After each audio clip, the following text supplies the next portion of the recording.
Hello, dear friends. Welcome to Life After Life, Spirit Reports from the Beyond, which is based on Heaven and Hell by Allan Kardec.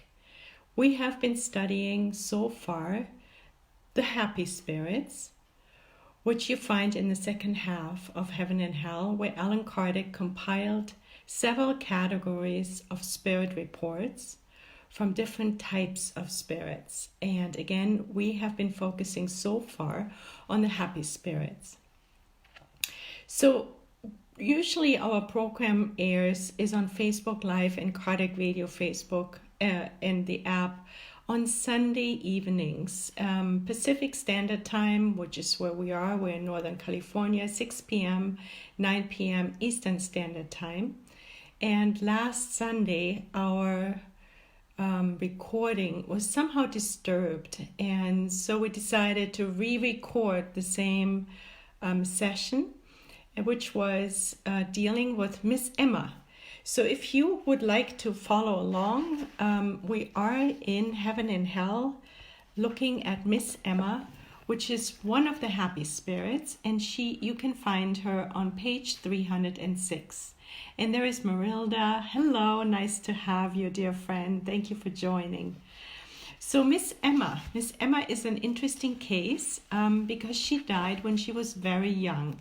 She died at the age of 20. And what happened is she died in an accident on stage while she was performing ballet. And I want to look a little bit at her because she is actually a famous historical figure. So Allan Kardec is telling us, after cruel suffering, Miss Emma died as a result of an accident caused by fire. So Emma, her full name is Emma Livry, was one of the last ballerinas of the Romantic Ballet and a protégée of Marie Taglioni. Now, Marie Taglioni was a Swedish ballet dancer of the Romantic era, also of the Romantic era. And the Romantic era lasted from approximately the height of those days, from 1800 to 1850. And this period was an artistic, literary, musical, and intellectual movement originating in Europe. Now, Marie Taglioni was one of the most celebrated ballerinas of her era, and she performed mainly in London and Paris. And again, Marie Taglioni was Emma Livry's teacher. And Emma was the illegitimate child of a ballet dancer and Baron Charles de Chassiron. Her first debut was at the age of 16 at the Paris Opera Ballet. Now let us see, how did she die? And when we're going to the internet, we read about her accident. So it was in November of 1862. Livry was rehearsing the title role of Fernelle, which is a ballet performance. Making her second act entrance, she shook out her skirts, which caught fire on a gaslight. The accident was avoidable. A method of fireproofing costumes was already available in this period, but Livry and most female performers of her period were opposed to it because it discolored and stiffened fabrics. So in flames, she ran across the stage 3 times before she was caught, and the fire extinguished with the help of firemen and other dancers. Her burns were more extensive than deep. She had clasped the burning fabric to her torso out of modesty. Her face and breasts were undamaged. According to the doctor in attendance, her thighs, waist, back, shoulders, and arms were burned, and her stays were burned on. She tried to pray. Taglioni, her teacher, who was watching the rehearsal, rubbed makeup grease into her wounds in the mistaken belief that it would act as an ointment. She suffered for months, yet remained opposed to fireproofed skirts. So this is, in a nutshell, Emma's story and her death. So We learned that she suffered for many months, about 8 months before she actually excarnated. And it was 5 days after her death that she appeared through a medium and she reported the following. She said, "So I prayed, suffered, and wept." And that was after her accident until her excarnation. "But who in my weakness gave me the strength to bear such anguish? Who in the long nights of sleeplessness and dire fever bent over my deathbed? Who refreshed my dry, parched lips?" Friends, can we guess who it was? "It was you, my spirit guide," she reports to us, "whose white aura surrounded me. And it was you, dear and beloved spirits, who came to whisper words of hope and love into my ears." Dear friends, this is important information for us. Since we're all gifted with a spirit guide from cradle to grave, who lovingly is by our side, helping us through the vicissitudes of life, guiding us, supporting us, consoling us. And our first question for ourselves is, what is our relationship to our spirit guide? Our spirit guide is our direct 24/7 connection with God. Since spirit guides are usually more highly evolved than we are, they are here to help us. And it is through this connection via our spirit guides to God that we feel consoled, that we feel supported, hugged, embraced. And it is through this consolation that usually we feel blessed and helped in our pain. It is God's love that we feel directly through our spirit guide, and Miss Emma is reporting the exact same thing. So if we can really connect with our spirit guide and practice that connection, friends, it will be helping us. So the question is for us, what is the direction our connection with our spirit guide like? Is it strong? Could we work on it? It is something for us to meditate on. So then Miss Emma continues to report, "The flames that consumed my frail body also rid me of its chains. I didn't experience any state of confusion. I entered serenely and consciously into the radiant day that embraces those who, after having suffered much, know how to wait just a little bit longer. My mother, my dear mother, was the last earthly vibration that resounded in my soul." So Miss Emma did not suffer from the state of confusion, which is something we learned early on in our gatherings Sunday nights, which happen usually Sunday nights. It is quite a common phenomenon among less evolved spirits to suffer from the state of confusion, which is painful to the soul, as we've learned from other spirit accounts. It is that state where the spirit doesn't quite know where it is, what happened. It might even be some kind of a sleepy state. And it can be avoided if we prepare ourselves for our transition. And how do we prepare ourselves best for our transition? Through focusing on our inner transformation. And of course, educating ourselves, like what we're doing in our gatherings, learning from spirits of what to do and not to do in our lifetimes to prepare ourselves. So friends, she did not suffer from the state of confusion. Then she continued to say, "I dropped from the earth tree like a fruit that had ripened before its time." We learned the other week, however, that those who excarnate at a young age have been blessed by God because they have completed their earthly trials. So there is never a mistake in the timing of our excarnation. So then she continues to say, "I bless the fire, the suffering, and the trial, which were nothing more than an expiation. Let us pause, dear friends.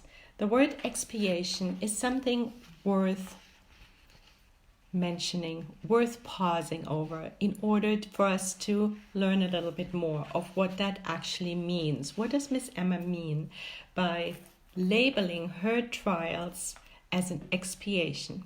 So for that, we're going to the Spirits book, and I'm seeing Tony is here. Hi, Tony. Yes, what a surprise. We are re-recording Sunday night session because it came out a little weird, and I think it was because of our internet connection. So, but here we are, we're doing it again and enjoying the beautiful lessons that Miss Emma allows us to learn. So we're going to the Spirits book, question 132. Question 132, which is in chapter 2, the incarnation of spirits, and the subchapter is the purpose of incarnation. Now let's see what Alan Kardec would like to know about the purpose of the incarnations. He asks, what is the purpose of the incarnation of spirits? And the answer is, God imposes incarnation for the purpose of leading spirits to perfection. For some, it is an expiation, for others, a mission. However, in order to reach this perfection, they must undergo all the vicissitudes of corporeal existence, and therein lies their expiation. So here we find an answer for us. What did Miss Emma mean by expiation? So first of all, we're learning that we are going through our lifetime in order to perfect ourselves. And perfecting ourselves means essentially to draw closer to God. And then we're learning that we must undergo all the vicissitudes of corporeal existence. And that is wherein our expiation lies. Our expiation meaning also undoing past wrongs that we have incurred in previous lifetimes and potentially also in this lifetime. So it is actually a blessing from God for us to have this opportunity, this blessed opportunity to be in the flesh, so to speak, to be able to expiate, to take the vicissitudes of life. And then in question 167, Alan Kardec asks now what the purpose of reincarnation is, because question 132 helped us to understand the purpose of incarnation, and now we're going to the purpose of reincarnation. And we can guess that the answer is probably similar, right, friends? So here's the answer. Expiation and humankind's progressive improvement is the purpose of reincarnation. So again, expiation, undoing past wrongs, expunging them through our body, our physical experience here, and humankind's progressive improvement, drawing closer to God. Without reincarnation, how could there be justice? Makes sense. I love Alan Kardec and his logic. Then we're taking the speedy train to the very end of the Spirits book, which is question 998 in the last part of the Spirits book, which is, by the way, a beautiful section where Alan Kardec gives us consolation, future joys and sorrows, information on that. So question 998 in the fourth part of the Spirits book, chapter 2, future joys and sorrows, we're finding the following question.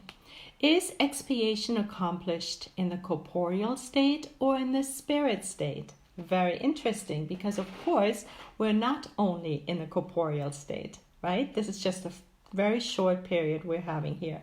And the answer is, interestingly, it is accomplished in the corporeal existence through the trials the spirit must undergo, and in the spirit life through the mental sufferings arising from its state of imperfection.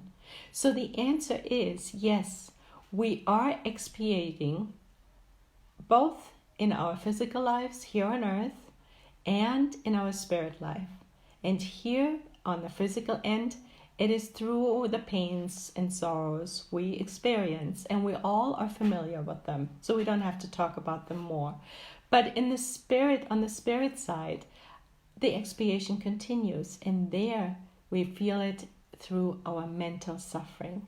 It is those areas, the so-called hell or heaven, we create for our own selves once we've expiated based on our thinking.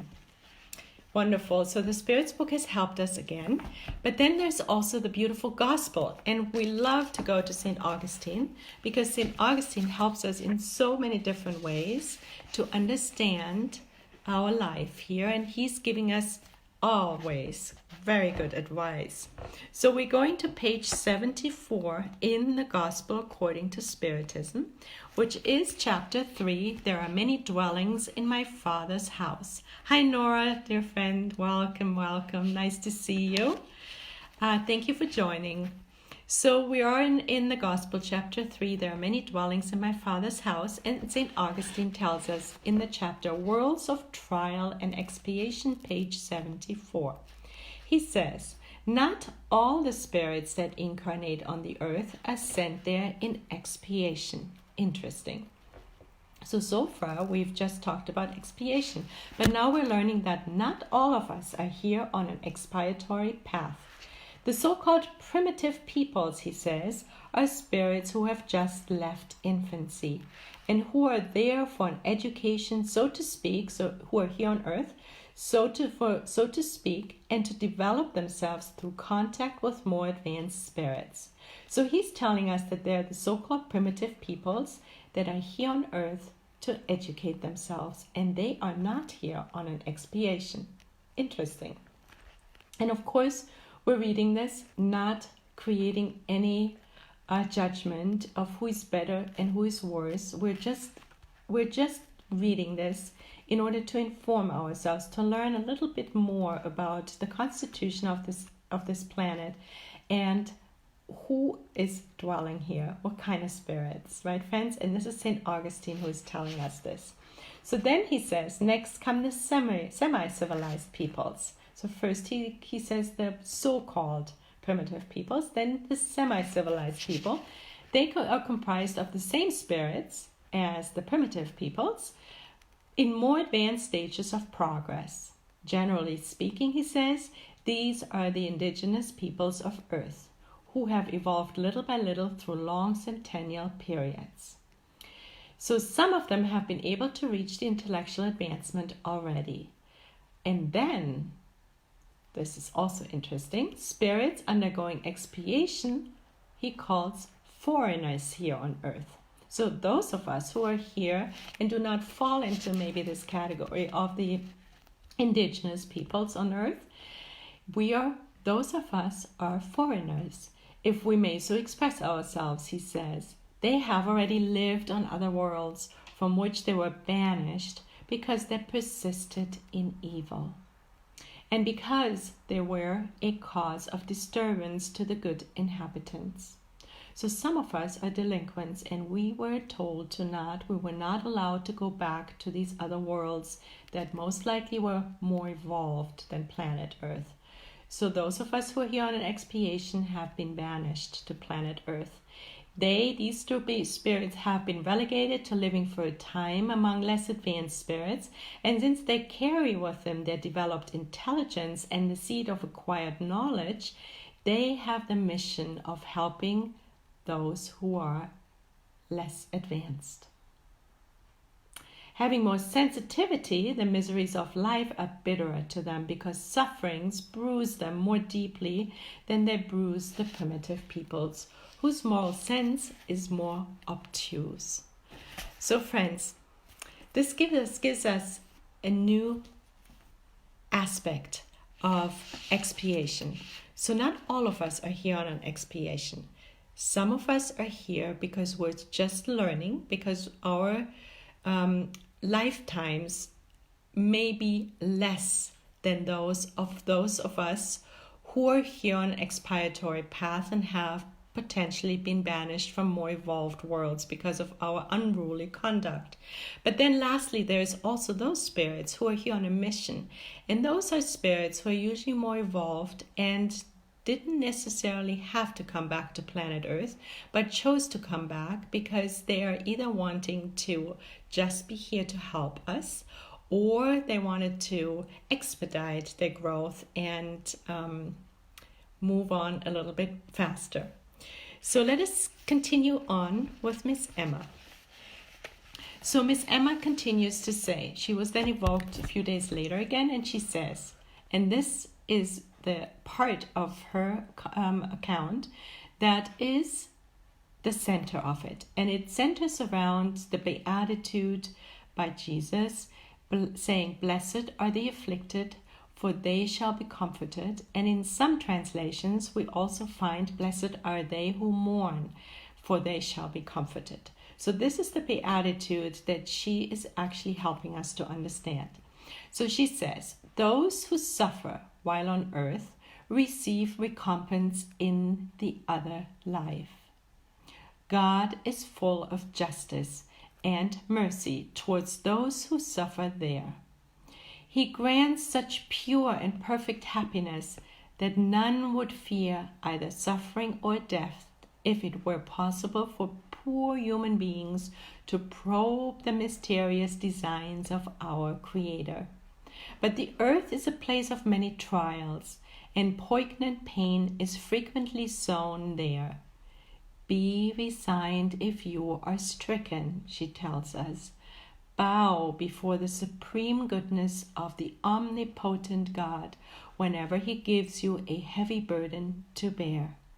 If He calls you after great suffering, and if there is no complaining or moaning in your heart, no complaining or moaning in our hearts, you will perceive the recompense that God has reserved for you.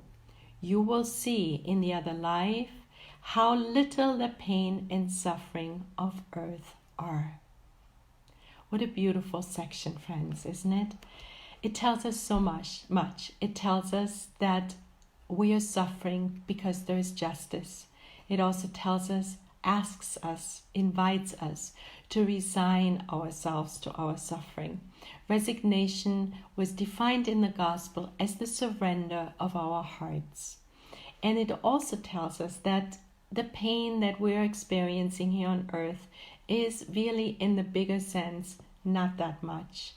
And that we will feel and experience recompense for the suffering if we suffer without complaining. So while we're going to look deeper at what she's saying, with the help primarily of the Gospel according to Spiritism and actually No Solar, we want to pull that up first. We invite everyone to go within our own hearts and minds and examine where we are at in our own suffering in this lifetime. Are we prone to complaining? Are we prone to push up against the vicissitudes of our lives? Or are we seeing the blessings of our suffering? Are we surrendering to God's will? So this is our therapeutic moment while we're listening to the accounts, to more in-depth information from the Gospel primarily, and André Louise. All right, friends? Nora Brazil, hello, dear friend. Thank you for joining. So we're going first to No Solar, and it's in chapter 6. It's called An Invaluable Warning. And we're not reading much of that chapter, but we do want to just describe that André Louise was super unhappy and complaining and moany about his situation and his life that he had just completed. He was just rescued from the umbral, and he was in a spiritual hospital and conversing with his mentor Clarencio. And after he went into this long rant of unhappiness about his life, Clarencio says the following. Do you really want spiritual healing, André? He asks him. And then he says, lamentation is the symptom of a mental illness that is time-consuming and difficult to treat.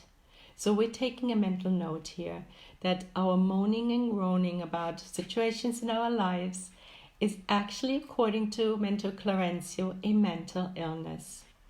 Then he says, we will only become balanced if we open our heart to the Son of the Deity. If you regard, which means surrendering to God's will, if you regard the effort required as a crushing imposition and see suffering where there is actually an edifying struggle, you are showing the undesirable signs of spiritual blindness.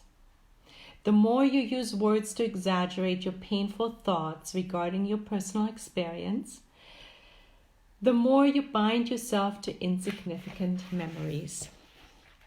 So André Louis, actually Mentor Clarencio, is very clear here and is inviting us to see our moaning and groaning as a mental illness and also as spiritual blindness, binding ourselves to memories that are not significant.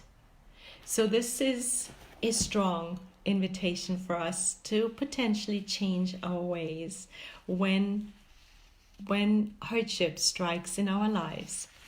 Then we go over to the gospel. And we will be looking at chapter 5, Blessed are the afflicted, for they shall be comforted, which we find on page 95, and it's chapter 5. And the first chapter in there is the justice of affliction. And here we learn a little bit more of why we're actually suffering affliction in our lifetimes. If one believes in God, Allan Kardec tells us, one cannot conceive of God apart from infinite perfection. So God is infinitely perfect. So for us to judge our suffering as unjust or unfair or pushing up against it would be actually not recognizing God as the all-loving, just Father, Mother God that is reigning this universe. It would actually almost mean that we are so proud that we think we know better, right, friends? So God must be all-powerful, wholly just, and wholly good. Otherwise, God would not be God, right? It's only logical. If God is supremely good and just, then God can neither act capriciously nor with partiality. So again, Allan Kardec is very logical. So if God is just, everything that's happening on this planet must be just as well. Therefore, the vicissitudes of life have a cause, and since God is just, that cause must also be just. We know that we fall under the law of cause and effect, and there is no denying that, just as we fall under the law of gravity. If we appreciate it or not, it doesn't matter, we still fall under those laws. So here we're learning, since God is just, the effect must be just. So if we put painful seeds into our garden of eternity, our harvest will consist of painful fruit. It is just a logical way. So when we suffer on this planet, our suffering is rooted in our past actions that we've been granted to by God as a gift to be able to undo right now, which is a blessing. So there is never anyone else to blame. It is just we need to learn to take responsibility, friends. And that could be another question for us, is how good are we in taking responsibility for our own lives, for our own pain, for our own joys? So let us continue. Now we're going to page 102 within the same chapter. And we are now learning about more about suffering. So here Allan Kardec tells us in item 9, one must not think, however, that every instance of suffering endured on this world is necessarily the indication of a specific wrong. So there is another variation here. which is very important for us to note. They are often simply trials chosen by a spirit to finish its purification and to accelerate its advancement. So here we're learning one more important aspect, and that is, yes, we need to take responsibility because our trials could be an expiation. And yet not every trial is an expiation, because some of us are so ambitious that we want to just accelerate our purification, our drawing nearer to God. So consequently, expiation always serves as a trial. So every expiation is a trial, but not every trial is an expiation. And then he says, a spirit may have acquired a certain degree of elevation, but wanting to advance further, it requests a mission, a task to complete. So a spirit may have acquired a certain degree of elevation, and then it requests a mission in order to complete its tasks. So we're learning that those spirits who choose their trials not as an expiation are most likely already a little more advanced. So then we continue on to page 129. We're staying in the gospel because the gospel has so much rich information for us, isn't it? A blessing. So now we're going to chapter 6, the consoling Christ, because in that chapter, the promised consoler, Allan Kardec touches on the beatitude, blessed are the afflicted, as well. And he says, blessed are the afflicted, for they shall be comforted. But how can we bless suffering if we do not know why we suffer? Right? Good question. Spiritism shows us that the cause lies in previous existences and in the destiny of the earth, where humans expiate their past. So most of us are still on an expiation. So all the other cases, the other situations we've touched on are apparently not the majority. It shows us, the purpose of our suffering as being a salutary crisis that leads to healing, and which is the purification that ensures happiness in future existences. And we've seen that in Miss Emma, who has suffered graciously. She did not push up against it. She surrendered her heart. She surrendered to her suffering, and it helped her end up in a happy place on the other side. And we're invited to do the same. Humans understand that they deserve to suffer, and they find suffering to be just, because we know the law of cause and effect, and we are under the reign of an all-just God, so all suffering must be just. They know that this suffering aids their progress, and they accept it without complaining, just as workers accept the work that will ensure their wages. Allan Kardec is saying that, but this is a personal note. We're not sure that we'll all actually know that, because I think there is many of us who blame others or situations or the planet or God even for our suffering. And we don't take responsibility for either it being an expiation or us choosing to accelerate our growth, our drawing nearer to God. So in both cases, the suffering is rooted in our choices. So then we continue on back to chapter 5, page 104, because that chapter is beautiful. I personally love it. And it is very educational, because suffering is it touches all of our lives. So to understand our own suffering better, this chapter is pivotal. And in order for us to help others in their suffering, this chapter is extremely helpful as well. So reasons for resigning ourselves. Remember, friends, resignation is the surrender of our hearts to everything that's happening. So here we hear again with the words, blessed are the afflicted, for they shall be consoled. Jesus indicates simultaneously the compensation that awaits those who suffer, namely the consolation, and the resignation that leads one to bless suffering as a prelude to healing. And this is something that Miss Emma was capable of doing. She blessed her suffering. She blessed her trial, and she blessed it as an expiation in her case. So this is the invitation that Jesus is giving us with this beatitude, that we are blessing our affliction because we know that it will lead to consolation. You should consider yourselves fortunate to suffer, because your pains in this world are the debt of your past wrongs. By the way, this is by Allan Kardec. So you should consider yourselves fortunate. Another invitation, friends, for us to consider ourselves actually fortunate when we are suffering. And this also pertains to things that we sometimes really don't want in our lives, and some of us feel crushed by, like cancer diagnoses, by losing a loved ones and all of that. So we're invited to consider ourselves fortunate in that moment. And now why? Why would we consider ourselves fortunate? Because your pains in this world are the debt of your past wrongs. And these pains, if borne patiently while you're on earth, will save you from centuries of suffering in the future life.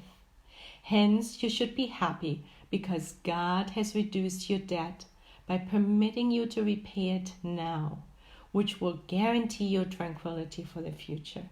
How beautiful, friends. If that's not consoling, what is consoling, right? It teaches us that the one thing that we all endure here on this life, our lifetimes on this planet, is suffering. And that if we bless it and we resign ourselves to it, that we will actually draw closer to God. And it is a moment where we have been granted with the beautiful opportunity to undo some past debts or to repay any wrongs we've done. Or if it's not an expiation or a trial, it is the beautiful moment that we accelerate our moral perfection. Beautiful, friends. Let us breathe into that and let us pray not to forget that when and if we get hit by a harsh moment. So let us continue. We're now on page 104. Now we're staying in the same chapter, and we're going to page 109, just a few pages further. Suffer well or badly. And this is by the spirit Lacordaire. And this chapter has many spirit teachings, interpretations of this ever so important beatitude, which is also wonderful. So the invitation is also to look at this chapter, because of course we're only picking out small amounts, only the tip of this beautiful iceberg. So to suffer well or badly, and now we're learning what it means to suffer well or badly. So let us listen. When Jesus said, "Blessed are the afflicted, for theirs is the kingdom of heaven," or "for they shall be mourned," he was not referring, who shall be consoled, he was not referring to those who suffer in general.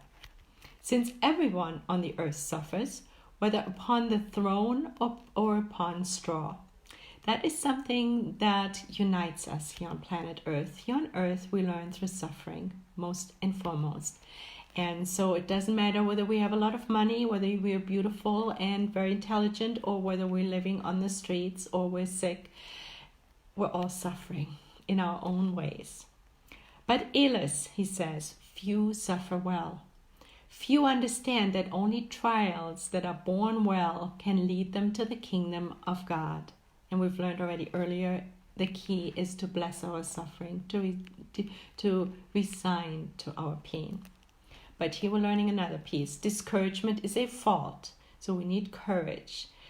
God refuses you consolation because you lack courage.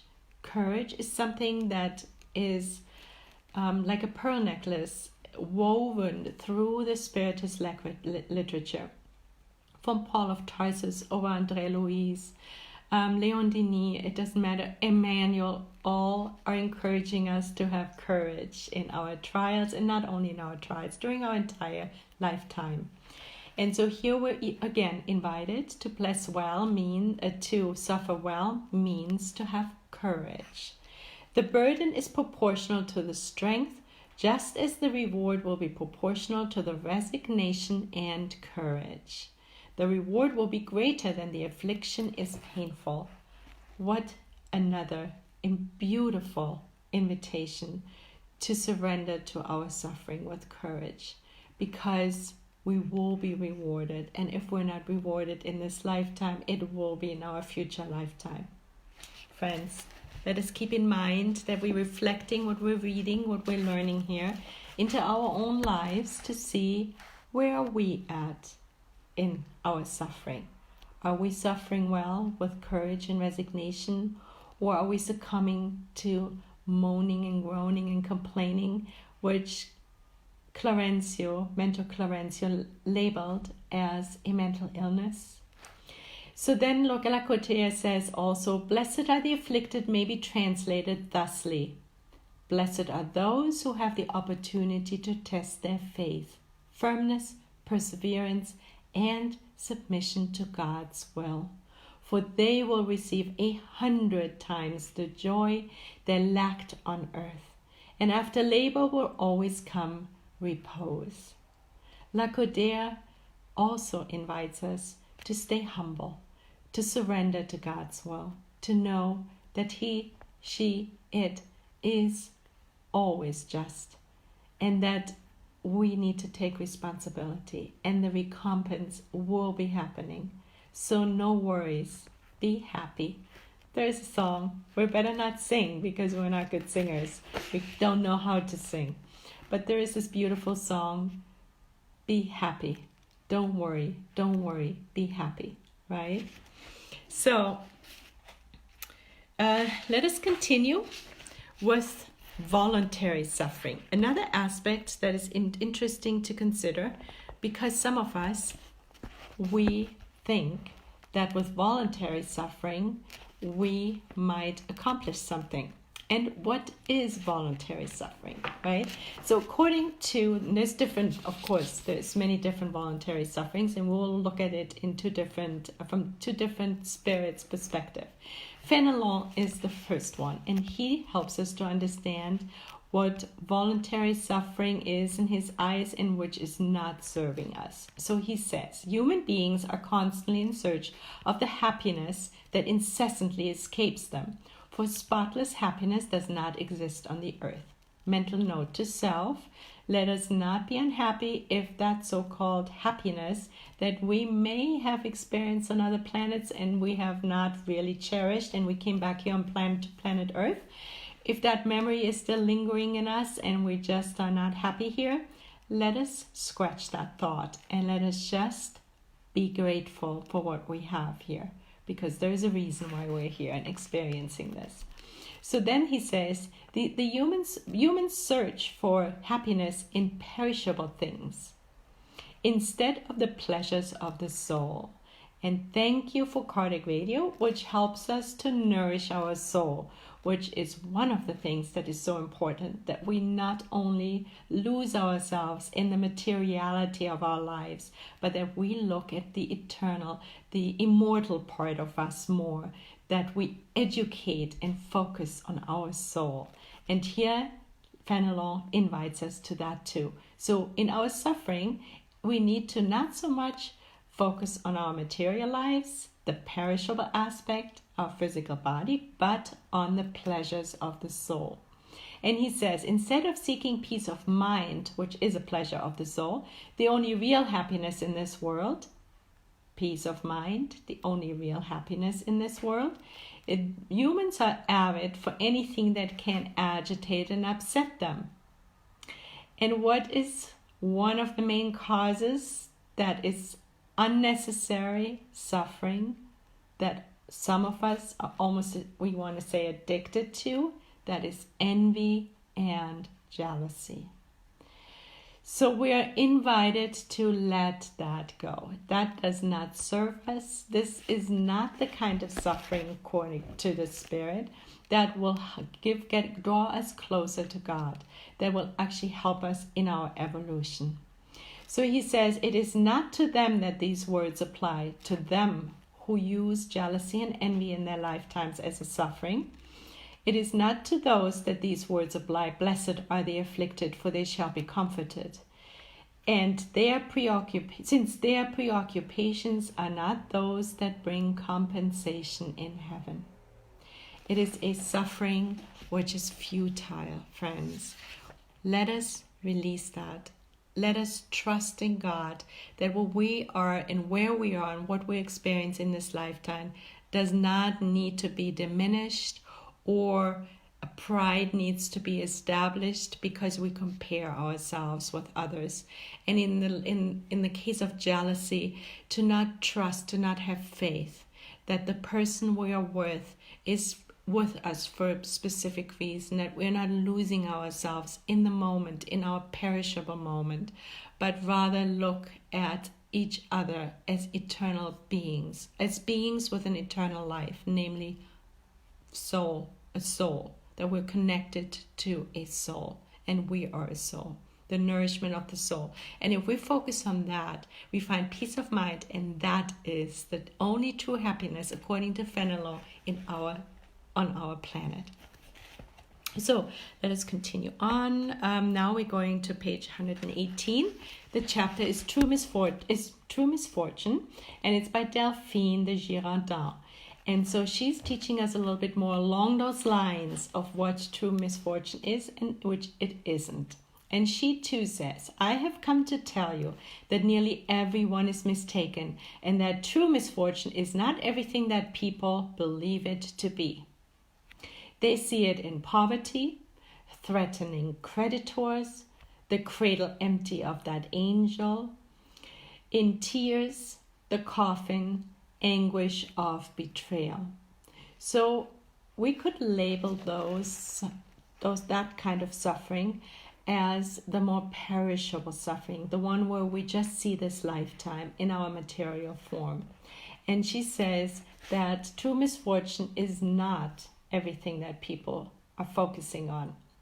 She also invites us into away from the material suffering. She says it's called misfortune in human language. So this would be what we call misfortune. And then she continues on to say, it is misfortune for those who see nothing but the present. However, true misfortune is found more in the consequences of a thing than in the thing itself. Tell me if an event that is most happy for the moment, but which leads to disastrous consequences, is not really more unfortunate than the one that at first causes a great vexation, but ends up resulting in the good. In order for one to judge something, one must look at the consequences.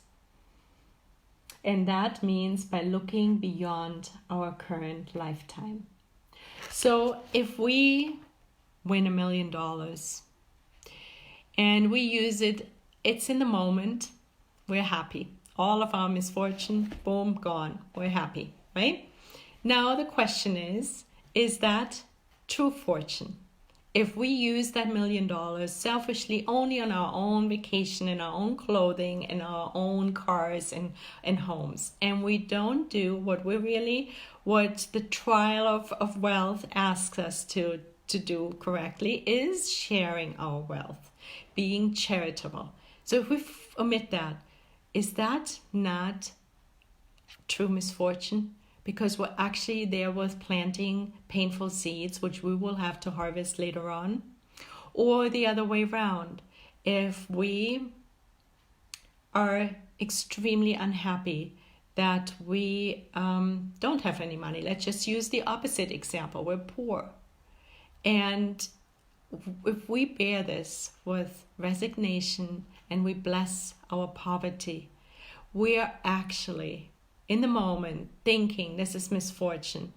But if we look at the bigger picture, at the so-called consequence that she is inviting us to, Delphine is inviting us to look at, then if we bear this poverty gracefully, we will actually create a beautiful future life for ourselves. We're putting good seeds into our garden of eternity. So we are invited to not be so short-sighted and just see, blip, this little lifetime. So we're invited again to go on the soul level and see the eternal life that we're living. So then, friends, we are staying in this chapter and we're going over to page 120, voluntary trials. Let's see what that tells us. Trials are meant to engender intelligence as well as patience and resignation. Pause. Are we recognizing that we are over and over again invited to surrender and be patient and courageous in our suffering, in our lifetimes? So here, actually, the Spirit is a guardian angel. The guardian angel tells us the same thing again. The merit consists in bearing without complaint, the consequences of the ills that cannot be avoided. Since Jesus said, "Blessed are the afflicted," is there any merit in seeking afflictions, thereby increasing trials by means of voluntary suffering? So if we create some hardship on ourselves, if we abuse our bodies, there are more examples later, we'll mention that. Will that help us because we're actually creating hardship for ourselves? Is that suffering helping us for our future lives is the question. Let's see what the answer is. To this, I will respond very clearly, yes, there is merit in voluntary suffering. There is great merit if such suffering, and now let's listen, if such suffering and privations are meant for the good of one's neighbor. So the suffering only helps us if we increase our own suffering, if it's not only good for us, but it's good for others as well.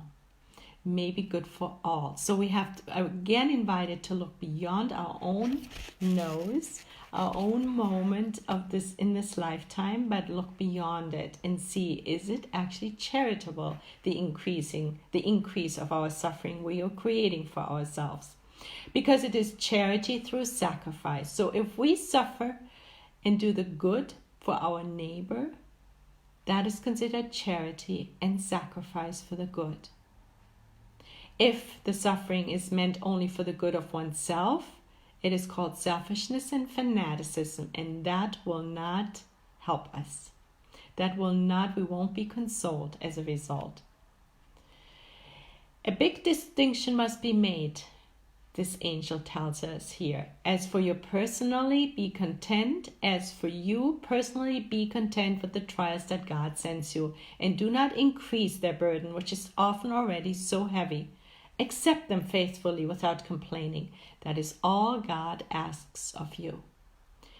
Do not weaken your body with useless privations and purposeless mortifications, because you have need of all your strength in order to fulfill your mission of labor on the earth.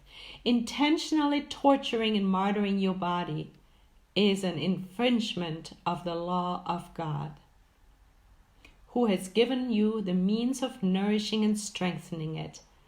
To needlessly weaken it is true suicide. And we know that from André Louise's life. He was labeled as suicide, and he did not take the gun to his head. He just lived a fairly unconscious life, not treating his body and the people in his life very kindly. Use your body, but do not abuse it. Such is the law. The abuse of the best things brings its punishment in unavoidable consequences. The suffering that one imposes on oneself for the relief of one's neighbor is something else. So if I go over to my neighbor, and it's not just our next door neighbors, of course, but we're just using that for a moment. If I go over to my neighbor in the freezing cold, -20 degrees, in order to help him open up his gutters, which are clogged up, and that helps him, and I'm suffering during that, that would be something that is good for my neighbor. That suffering has the blessings of God. But if I become an alcoholic and abuse my body, which is also voluntary suffering, that may end up me being labeled as suicide and living the consequences of that after my excarnation. We're learning so much, friends, right? Isn't it interesting? So, to summarize, let's just for a second summarize before we go into the last part of our session here. We're invited to realize that the beatitude only does not apply to us. We will not be comforted as a result of our suffering if we indulge in envy and jealousy, if we focus only on our materialistic life, if our voluntary suffering is only good for us, selfishly wrapped up in us. And on the other hand, we will be comforted in our suffering if we courageously surrender to it without complaining. Remember, friends, it was labeled a mental illness by a mental Clarencio in No Solar, in the book No Solar. So no complaining. And if we resign ourselves, if we bless our suffering, if we look at the consequences of our suffering and we see that it will actually help us in our future lives, then we draw closer to God. It is then that we feel that God, as in Emma's case, her guardian angel or mentor, is by her side. The consolation is felt literally physically in our lives. And it is then, due to the closeness of God we experience in these cases, that we feel comforted, and that ends our suffering. It helps us with our suffering. I remember 15 years ago, this is just a really short aside, and we're not judging what's going on in Abajania with John of God. We're not going there at all. We're just reporting that the healing that I sought, that I looked for from cancer 15 years ago, I did not look at in the medical field. That was my choice at the time. Instead, I went to Abajania, to the Casa, and there, for the first time in my life, not so much through the human connections at all, but through the connection with God, I felt love. I felt exactly what Miss Emma is talking about. This consolation, it was tangible. I could touch it. I could touch the love, and that comforted me. And that felt ultimately led to my healing. It healed my heart. It's a beautiful story. Beautiful experience. So now let's go back to Miss Emma. Miss Emma finally, in her last sentence, helps us with one more thing. And she says, always worship God. Always worship God, friends. And another invitation for us to see, where are we at in our worshiping God? How close are we with God? Love Him with all your heart, she says. Pray to Him above all. Pray to Him confidently. He who is your support while on earth, your hope, your salvation. We're invited to pray. We're invited to ask God for support, to reach, to receive hope. And for that, for the last time, we're going back to the gospel. And it is the chapter, Love God Above All Else, and your neighbor as yourself, which we find on page 255. 255. Oh, there it is. 255. I'm still using a book. I'm not so much online with this. So it is the greatest commandment so chapter 15, without charity there is no salvation. That's the chapter we're in. And it is the chapter, the greatest commandment. And here we are invited to see charity in a new light. And Alan Kardec teaches us charity. You shall love God with all your soul and your neighbor as yourself. Same thing Miss Emma is telling us, to make that the pivotal piece in our lives. And she did successfully, and it helped her, didn't it? So we are love God with all your soul and your neighbor as yourself. All the law and the prophets are contained in these two commandments. God's law. This is the summary of God's law, friends. And so that there may be no mistake about the interpretation of loving God and one's neighbor, Jesus adds, and this is the second commandment, which is similar to the first. That is, one cannot truly love God without loving one's neighbor. We cannot truly love God without loving all the humans on this planet, the ones that cross our path and the ones that we don't know personally, but maybe through online. We're invited to love them as well. Loving meaning accepting them, giving them the benefit of the doubt, to be indulgent, benevolent, forgiving. And he continues to say, nor can one love one's neighbor without loving God. And that is very important. Thus, everything that is done against one's neighbor is also done against God. And since one cannot love God without practicing charity, right? All of humankind's duties are summed up in the maxim, without charity, there is no salvation. We are all children of God, friends, and we know that, right? But sometimes we forget. If somebody pushes our buttons, crosses us in the wrong way, and all of a sudden we just see them as a personality hurting us and we feel like a victim.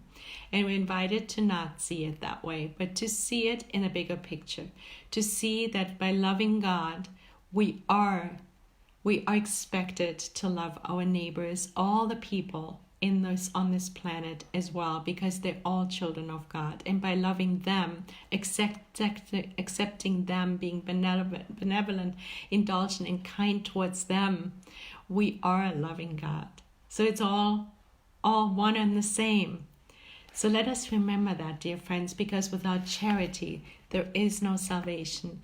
It is that love, that connection, that helps us in our consolation, particularly when we're suffering. And the suffering may be inflicted by another human being.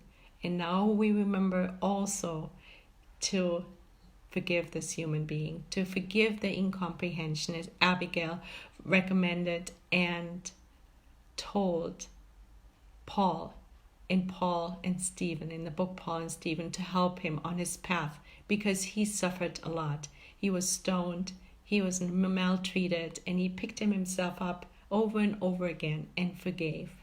And so we are invited to do the same, to draw closer to God by recognizing us all as children of God.